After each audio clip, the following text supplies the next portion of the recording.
Patty Christensen, Hand CRPS lady. Oh my gosh. So I had to, drive up to Salt Lake from St. George up to Salt Lake, basically to check the mail, have a few meetings, and drive right back. So that meant a little more than 24 hours in between those two drives.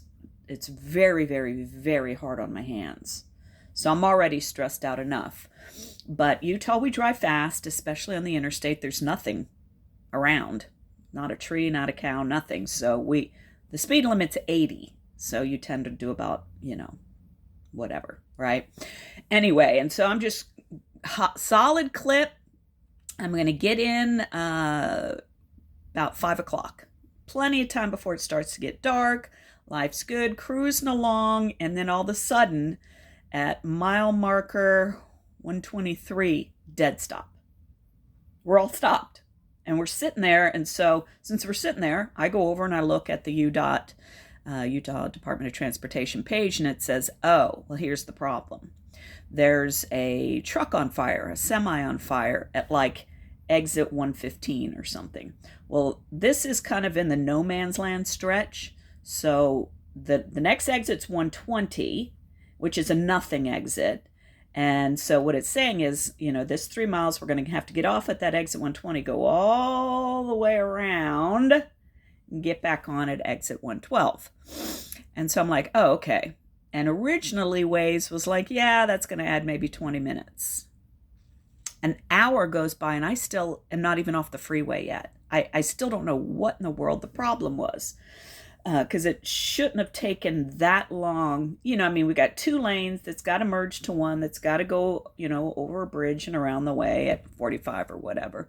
But I still don't know why it took so long. So I'm just sitting there just watching the time. Oh my gosh. So, and then Waze says, no, the road's open back up. But I get up there and it's not. We still have to go off this added 30-minute detour around.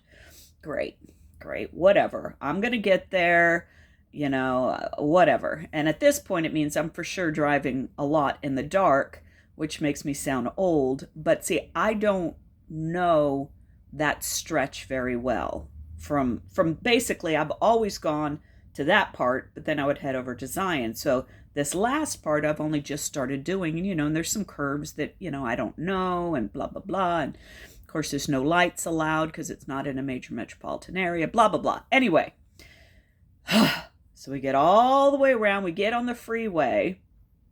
Well, in the meantime, they've opened the freeway back up. So I have solid cars in front of me, solid cars behind me. I'm a sandwich. I'm just right there. I'm the peanut butter of the peanut butter and jelly sandwich, and it's so many semis.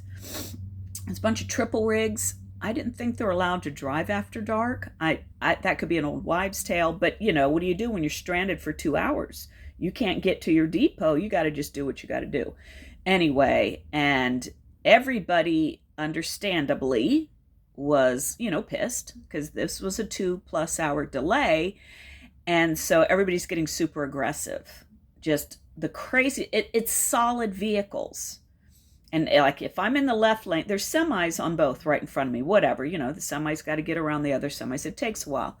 And these cars would come flying up next to me in the right. And I'm like, where are you going? There's literally semis. Anyway, everybody's just getting crazy, crazy, crazy. So I said, screw this.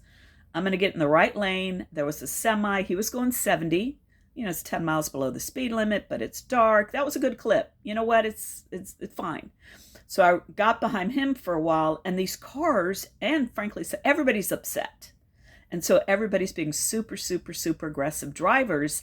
And the semi in front of me, we were buds. So because I can't see as much because he's there, but if he turns on his blinker, it's letting me know there's a slow car. So I would turn on my blinker, I would move over and block so he can get over, right? Because some people are jerks and they don't let the truck get over. I mean, come on, he's doing his job. Let's, let him get over. And so I was doing that for him for a while. So he kind of liked me. Well, the vehicles, it was getting ridiculous, right? I mean, they were dangerous, darting in between semis. There was one that was riding right up on the butt of the semi. It's a good thing semis don't brake check. Of course, he probably doesn't even realize the guy's back there. But I was like, if that guy has to tap his brakes, you're going under. Anyway, the semi guy got real mad and he just went over in the left lane and speed matched me and just did that for a while to be like, normally I'm not a fan of that kind of thing, but he was just like, calm down, everybody. Then he came over and we went on our way. So that was kind of fun. So I ended up getting in at 7. It was actually a real easy drive, other than all the crazy drama, because again, I just stayed behind my I was calling him my guide dog. I'm like, okay, guide dog, don't lead me astray. And there were so many cars that it really wasn't dark. Do you know what I mean? It was just cars everywhere. But that was my madness. Weather wasn't so bad. It said 0% chance of snow, which of course means it's always snowing between Fillmore and Beaver, even if it says 0%.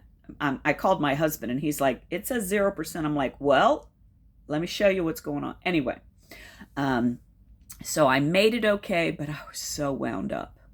Just so wound up by the time I got here. My car is fully prepared. I have food, drink, clothes, blankets, pee pads, whatever. I have everything.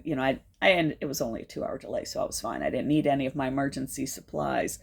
But just goes to show, even if the weather isn't bad, I've got a plan on there being some potential drama. I go from mile marker 289 to mile marker 6. So pretty much 300 miles, right? There's potential for a lot of drama, and almost all of that is 2-lane each way interstate. So anyway, just thought I'd share with you that was my night, and I'm still wound up. Thanks.